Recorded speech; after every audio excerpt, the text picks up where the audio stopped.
34 డివిజన్లో మెయిన్ రోడ్డుకి లోపల కార్పొరేటరు గవర్నమెంట్ రోడ్లో పేవ్మెంట్ ఆక్యుపై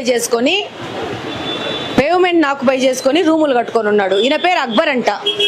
ఈయన 34 డివిజన్లో కార్పొరేటర్గా గెలిచినాడంట.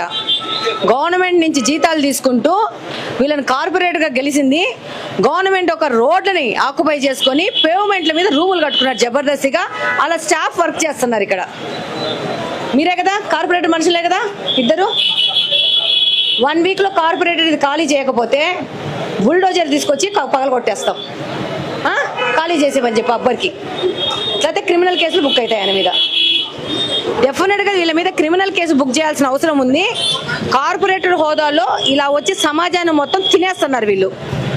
చిన్నోళ్ళు బీదోళ్ళు ఎక్కడన్నా వాళ్ళకున్న సొంత స్థలాల్లో ఇల్లులు కట్టుకుంటే ఏమాత్రమైన డీవియేషన్స్ పోతే రోడ్డు వచ్చి వాళ్ళ ఇళ్లను కూల్చేస్తారు.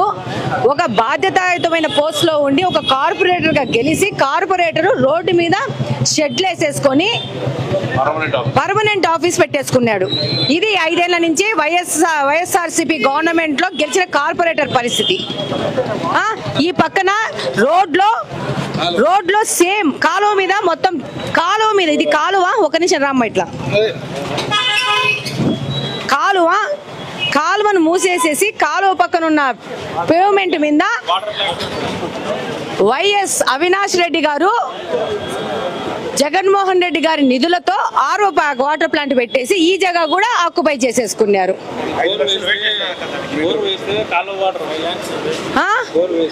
ఇలా ప్రజాధనం దుర్వినియోగం చేయడం ఒక విషయము. అసలు రోడ్లను ఆక్యుపై చేసే హక్కు ఎవరికి ఇచ్చినారు వీళ్ళకి?